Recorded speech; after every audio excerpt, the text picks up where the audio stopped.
And welcome back. Here's a live look right now at our nation's capital as the government shutdown sees yet, sadly, another day. The impact, though, is being felt across several federal agencies. And joining us right now is Democratic New Jersey Senator Cory Booker. And Senator, first of all, thanks so much for joining us today. So many things to talk to you about. It's great to be back on Fox 5. Thank you guys for all you do for our region. All right, thank you. And let's get going here. It is now day number 9 of the government shutdown. Now, Republicans in the Senate tried once again today to try and pass their temporary spending bill, and it failed again for a 7th time. Now, so far, 3 Democrats have joined the Republicans in their plan. They need 5 more in order for their spending plan to pass.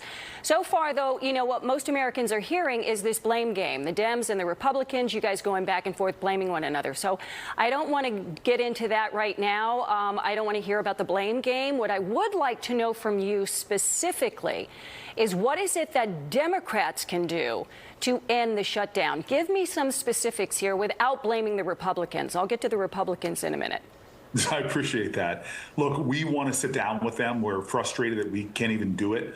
Even the House of Representatives, they've been out for 2 weeks and don't even seem to want to come back and come to the table and work this out. At the end of the day, we are fighting really hard to deal with what Americans and, frankly, in my place, New Jerseyans, are yelling about. Their costs are going up. Their health care costs are going up. Their premiums in general about to double. We are seeing hundreds of thousands of people in my state face health care nightmare. And we just want them to come to the table and do something with us to end that pain. We have, unfortunately, seen through their big, beautiful bill, Medicaid get gutted.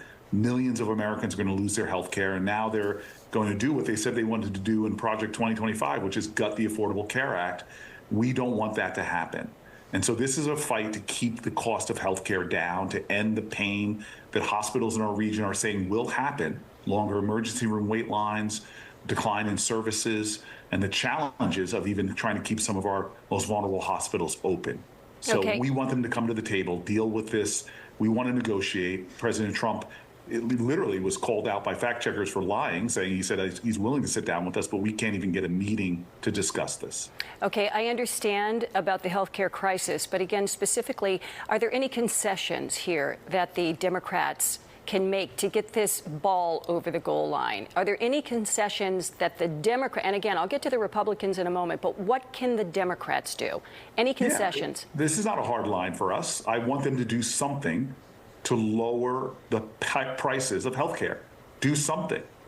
Just don't let this tsunami that's about to hit our region that will cause millions of people pain of rising costs. Do something. You don't have to do it our way, but show us in a budget that has already favored billionaires in our region and made them a lot wealthier.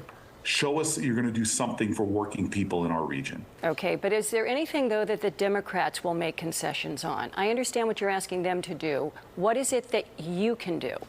Yeah, look, I want us to restore the Affordable Care Act subsidies. I want them to stop the Medicaid gutting of Medicaid. There's lines that I want, but I'm willing to walk back from that as long as they do something to help working people. We know the wealthiest of the wealthy in our region are doing a lot better, literally getting tens of thousands of dollars more in tax cuts.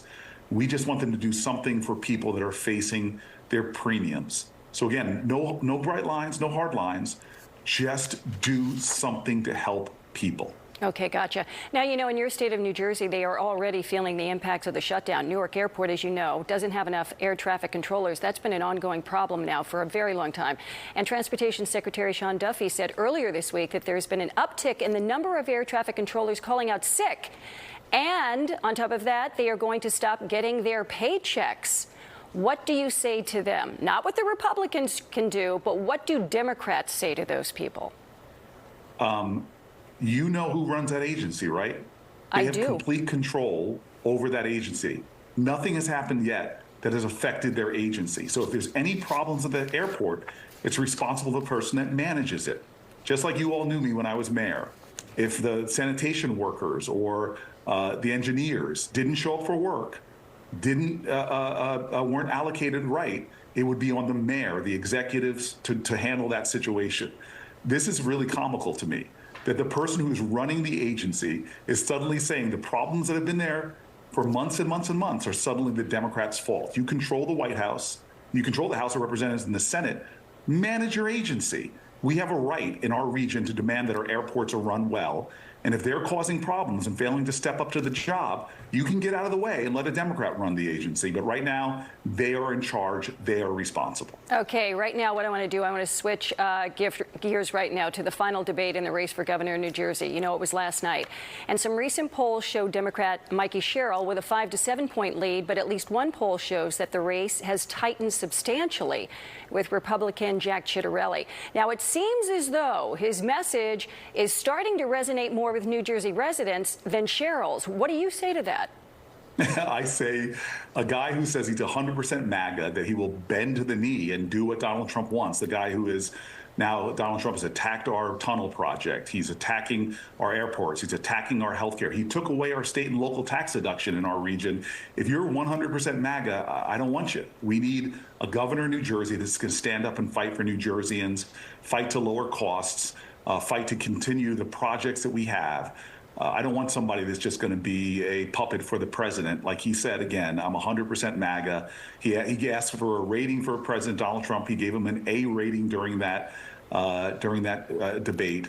Right. I don't think the people of New Jersey feel like Donald Trump is an A right now when he's driving up their costs, when his chaotic tariffs are making it harder to buy groceries, and when he's attacking our health care and our state and local tax deductions. No, Donald Trump's making us in New Jersey have to pay a lot more. And we need a governor that's going to speak the truth about that. All righty. Hey, Senator, thank you so much. Cory Booker of New Jersey. We appreciate your time here today. I always love coming on Fox 5. Please have me on more. And one last thing, get that shutdown done with. Amen. Amen. We hope they'll come to the table and negotiate with us to do that. All right. Thank you. Thanks for coming on.